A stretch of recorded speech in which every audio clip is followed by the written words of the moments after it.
صبح يا جدعان. طيب النهارده الحلقه عشوائيه تماما بس في نفس الوقت مرتبطه ببعض. غريبه؟ ماشي. احنا النهارده هنتكلم عن مستقبل الراب او هو رايح فين وعلاقه تميم يونس بالماسونيه.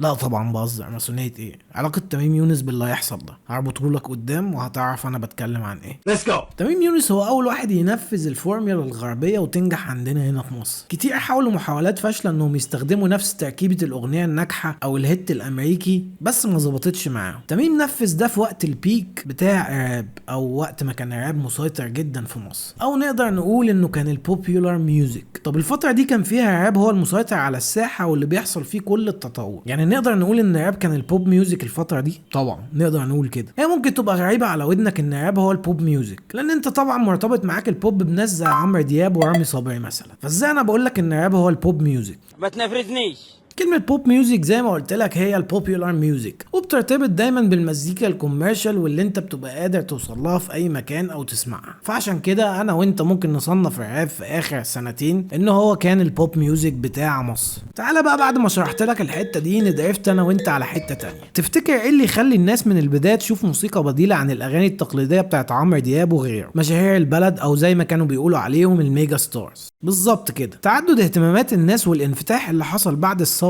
ان انت عندك اختيارات اكتر دلوقتي ممكن تغير ما بينهم وتسمع ناس بتكلمك في حاجات معقدة اكتر من علاقة واحد بحبيبته. وانا قلبي يعمل ايه لو عدى يوم عليه، او مش بدرجة تعقيد علاقة واحد بحبيبته برضه، ممكن تكون اسهل منها. حد هيكلمك عن مشاكله اللي بيواجهها في الشارع بين البشر العاديين اللي هم مش طول اليوم بتاعهم بيحبوا وشوشهم وعينيهم محطوط عليها ايموجيز قلوب. جميل جدا. يبقى احنا كده جبنا البيت الحلو اللي بيرقص وجبنا الكلمات اللي مش كلها عن الحب والعشوائية في التراك اللي ممكن تتكلم فيها عن اكتر من موضوع في اغنية واحدة. جامد. انا وانت بقى شئنا ام ابينا عندنا حتة للغنى الطربي والصوت الحلو مترسخة فينا غصب عننا بسبب ثقافة بلدنا.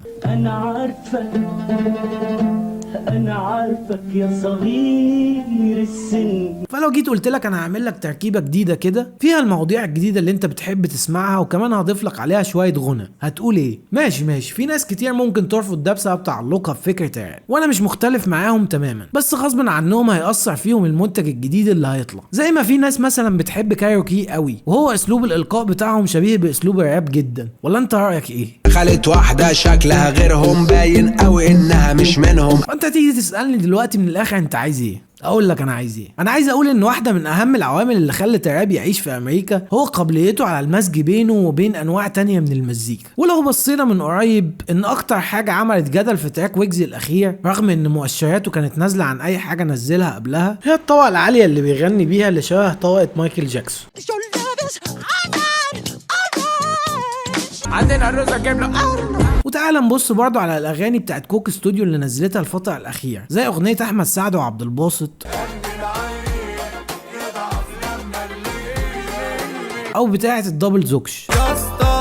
ما بقفش في المحطة. هتلاقي ان كلهم نازلين على قناة كوك استوديو افريقيا ما عدا اغنية عفروتو اللي هي اغنية حالة واللي تعتبر مش راب تماما ولكن مايلة للغنى، خاصة في النسخة اللي عمل لها كفر ليهم. من غير امل هي ماشي تايه في دماغي موقف ما في ساي. ليه اختيارهم ما وقعش غير على الاغنية دي عشان تنزل في قناة كوك استوديو الجلوبال او العالمية؟ ماشي خليها على جنب دلوقتي. تمام. تعالى بقى نجيب مهاب والاغاني الفايرال ليه اخر فترة. ولو غلطان ابقى اعذرني او اشكيلي وما تسيبنيش. ومعلش تعالى نشوف واحد من اقوى الناس اللي عندها امكانيات صوتية وانا ما بعرفش افوت له تراك. فانا بصراحة شايف ان الراب رايح للحتة دي وده السبيل الوحيد ليه حاليا عشان ما يعفش عليه الزمن ويتنسي. بس اما تيجي تسألني هل انا متضايق من حاجة زي كده؟ بصراحة لا، لان زي ما قلت لك لو انت هتقدم لي غنى وكلمات اقدر ريليت ليها او احس انها شبهي مع مزيكا حلوة فانت كده عملت لي كومبو ما اقدرش ارفضه. او على رأي حبيبنا مارلون براندو دخلت انا في قصص كتير ونسيت تميم يونس وسحلتك معاه، معلش اعذرني، عوامل التعرية بقى بتأثر على الواحد. نرجع لتميم يونس مهما طلع وقال قد ايه اللي بيقدمه هزار مش اكتر، بس الناس بتوع المجال عارفه ان في شغل مش سهل تماما بيحصل وما بتكلمش على انت اي كلام.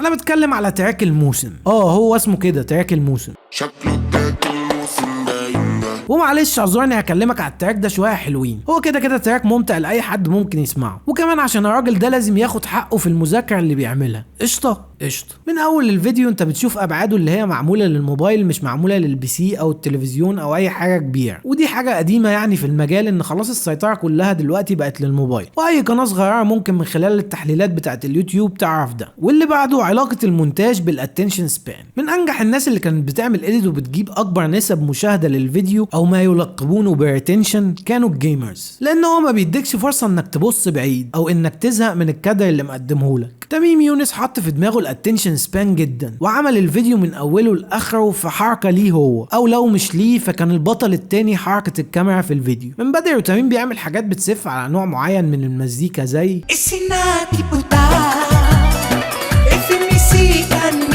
او سالمونيلا اللي كان برضه بيسف على نوع معين من الاشخاص اللي ممكن تقابلها في حياتك. يمكن اضايقك علشان اصالحك بس واروح واجيب لك ورد، بس لو هتقولي لا البيتزا هقطعها. المره دي دخل على راب، واللي هو الى حد ما صعب على ناس كتير انها تكيب اب مع خفه دم او صياعه مغنيين، وده غير طبعا اتفقنا عليه في اول الفيديو ان الراب كان المزيكا المسيطره في الفتره دي. ماشي، اي رابر بيميزه حته الفليكسنج وازاي هو بيقدمها. تميم اصر من البدايه انه يمسك الهيب هوب كمزيكا وكاسلوب حياه يهربده. هحبسكوا في اوضه واسيب لكم ميكروفون بعد الصوت بعد تخلصونا منكم. دي فكره الدس. اللي بعده رايم سكيمز. بتقولي صعبه؟ طب خد دي. بابا جه حزام اسود جودو يا شقيق جوجل ده شيء قدر اللي بتقولوا على البيت نفاق شديد من فاقد الشيء من فاقد الشيء. تعالوا بقى نخش على اخر حته واللي فيها حتتين تلاته كده مع بعض.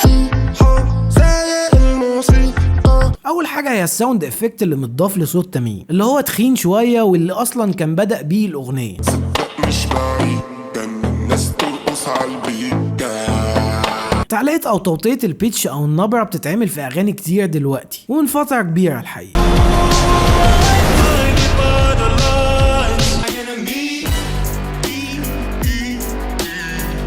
وغير المثالين دول في كتير، وكمان ليها تأثير كبير خاصة على الجيل الجديد، وبتشوفها دايما في اغاني قديمة بتفايرل على التيك توك بنفس الطريقة.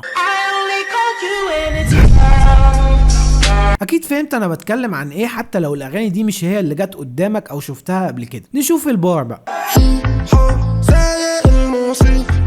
الحته اللي بيقول فيها سايق الموسيقى او راكب البيت يعني زي ما رابرز بيقولوا، دي هتخلينا نخش في طريقه الكتابه بتاعه الاغنيه. اصلا طريقه الكتابه في الاغاني اللي بتفايرل بره مصر بتبقى مختلفه شويه، وهي شبه اللي معظم الرابرز بيعملوه دلوقتي، انهم بيجيبوا الموسيقى بعد كده يكتبوا عليها، بس الاهم من كل ده انهم بيلحنوا على البيت نفسه. وده برضو اللي عمله تميم، اللي هتشوفه في الكلمات اللي ماشيه قريب قوي من المزيكا نفسها. وباينه قوي في الحته اللي بيقولك فيها اللي قفل بيها. البار اللي بعده على طول انتقد نفسه، وده من ضمن الحاجات اللي بتخلي رابرز ما تلاقيش عليهم ماتيريال، زي اللي حصل من امينيم في 8 مايل.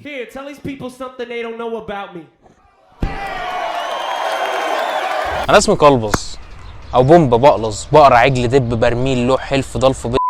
Stupid, I'm not gonna let you get the chance. قال لك ايه بقى؟ اصغر من الاستيك عشان هو قصير، لا وكمان انا بيئه، بس في نفس الوقت انضف من اللي بيطلع يقول لك انا معايا فلوس ومعايا اللي هم رابرز يعني. واخيرا قفلها